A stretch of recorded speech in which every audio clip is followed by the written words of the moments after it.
नमस्कार, मैं हूं आपके साथ नैना और आप देख रहे हैं न्यूज 31 उत्तराखंड। अब वक्त हो चुका है बागेश्वर बुलेटिन का। बागेश्वर के कांडा क्षेत्र में ग्रामीणों को अभी तक फोन करने की सुविधा नहीं मिल पाई है, जिसके चलते लोगों का कहना है कि गांव में मोबाइल टावर की मांग लंबे समय से चलती आ रही है। उन्होंने कहा कि विधायक और सांसद से लेकर मुख्यमंत्री तक मदद मांगी है, लेकिन अभी तक उन्हें कोई जवाब नहीं मिल पाया है, जिसके चलते लोग परेशान हो रहे हैं।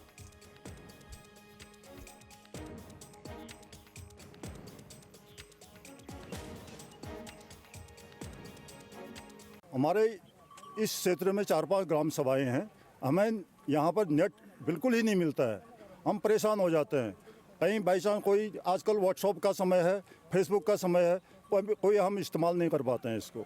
तो हमारे लिए यही है, सरकार से गुहार है कि हमारे क्षेत्र में जल्दी से जल्दी नेटवर्क टावर लगाया जाए ताकि हमें हमारे क्षेत्रवासियों को इसका सुविधा लाभ मिल सके। बहुत ही नज़दीक में 30 किलोमीटर के दायरे में रहते हैं। हमारा धपोला सिरा पूरी वैली पड़ती है। कांडा कमशार का क्षेत्र है। इस क्षेत्र में कहीं भी कोई किसी भी मतलब जो नेटवर्क के टावर होते हैं, किसी भी कंपनी का कोई भी टावर नहीं लगा हुआ है। BSNL हमसे बहुत दूर यहाँ विजयपुर की घाटी में लगा है, जो कि ना के बराबर पकड़ता है। हमारा भदौरा, धपोला सिरा और सिमकोना 3-4 ग्राम सभाएं ऐसे हैं कि हमें लगता है कि हमारे आसपास नेटवर्क का टावर तो नहीं लगा, कहीं जैमर लग गया हो, ऐसी कंडीशन रहती है। कभी इमरजेंसी होती है मैम, जैसे कि हमें कहीं भी किसी की कोई मतलब स्वास्थ्य खराब हो जाता है या कोई इमरजेंसी आती है, तो कहीं पर भी कोई संपर्क नहीं हो पाता। अपने बाहर रहने भाई बंधु लोग जो भी बाहर रहते हैं, आजकल जो कि आप समझ रहे हैं मीडिया का इतना खतरनाक वाला सोशल मीडिया का समय चल रहा है, हम लोगों के लिए आज भी कोई सुविधा उपलब्ध नहीं है। हम सरकार से गुहार लगाते हैं कि हमारे क्षेत्र में यथाशीघ्र कोई ना कोई मोबाइल का टावर लगे, तो कि हम इस क्रांति का फायदा ले सकें। धन्यवाद। हम लगातार प्रयास कर रहे हैं कि जो नेटवर्क की प्रॉब्लम है उसको हम लोग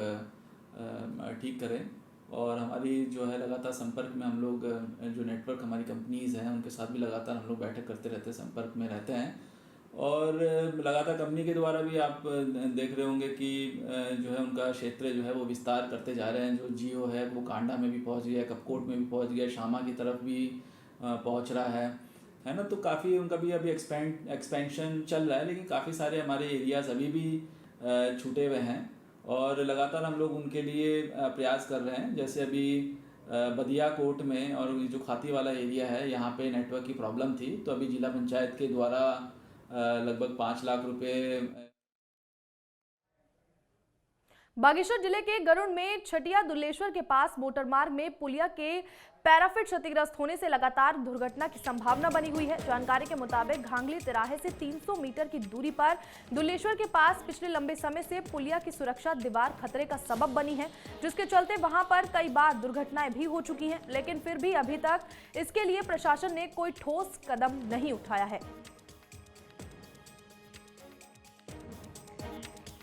न्यूज 31 उत्तराखंड में हूं आपके साथ प्रमोद। अभी मैं मौजूद हूं गरुड़ विकास खंड के छटिया मोटर मार्ग पर। जी हां, घांगली तिराहे से लगभग 300 मीटर की दूरी पर जो एक छोटी सी पुलिया है मोटर मार्ग पर, उसकी जो पैराफिट है सुरक्षा दीवार है वो काफी लंबे समय से क्षतिग्रस्त है, जिसके चलते कई बार आम जनमानस को और वाहन चालकों को और यात्रियों को खासा परेशानियों का सामना करना पड़ता है। साथ ही साथ कई बार दुपहिया वाहन चालक यहाँ पर चोटिल भी हो चुके हैं, लेकिन उसके बाद भी संबंधित विभाग इसका कोई संज्ञान नहीं ले रहा है।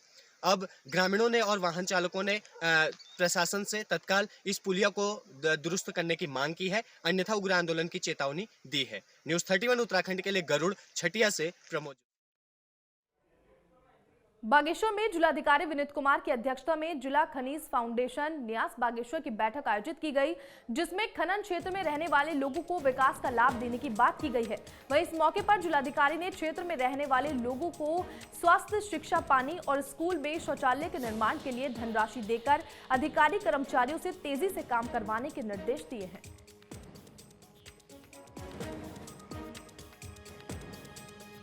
देखिए, खनन न्यास हम लोग इसमें फ्रिक्वेंटली बैठक करते रहते हैं, और खनन वाले क्षेत्र में जो भी विकास के कार्य होते हैं, जो भी प्रस्तावित किए जाते हैं, उन पे सब पे विचार यहाँ पे किया जाता है, उनकी स्वीकृति दी जाती है। तो आज भी काफ़ी इम्पोर्टेंट जो है प्रोजेक्ट्स हमारे पास आए थे और उनकी सबकी आज हमने स्वीकृति दी है, जिसमें मुख्यतः एक हमारे जो कपकोट में जो हमारा CHC है, एज़ पर नॉर्म्स वो 30 बेड का होना चाहिए, लेकिन अभी वहाँ पे सिर्फ 10 ही बेड है।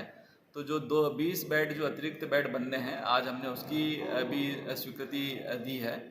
साथ साथ में वहीं पे सीएचसी में एक हॉल भी बनना है, तो उसका भी हमने आज पैसा हम लोग उसके लिए रिलीज़ कर रहे हैं। इन पर डायरेक्शंस भी हमने दिए हैं, क्योंकि उसमें एक एग्जिस्टिंग बिल्डिंग भी टूटनी है, तो उसका भी जो भी निस्तारण हो जल्द से जल्द हो जाए और वो कार्य भी हमारा बागेश्वर में क्षेत्र के सौंदर्यीकरण और पर्यटन को बढ़ावा देने के लिए जिलाधिकारी विनीत कुमार ने कमिश्नर को प्रस्ताव भेजा था, जिसके लिए उन्हें कमिश्नर की तरफ से 25.37 लाख की धनराशि मिली है।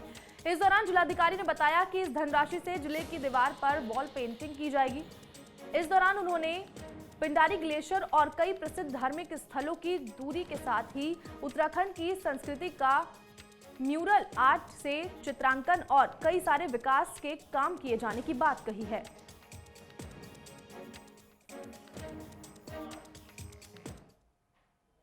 फिलहाल बागेश्वर बुलेटिन में इतना ही। आप देखते रहिए न्यूज़ 31 उत्तराखंड। नमस्कार।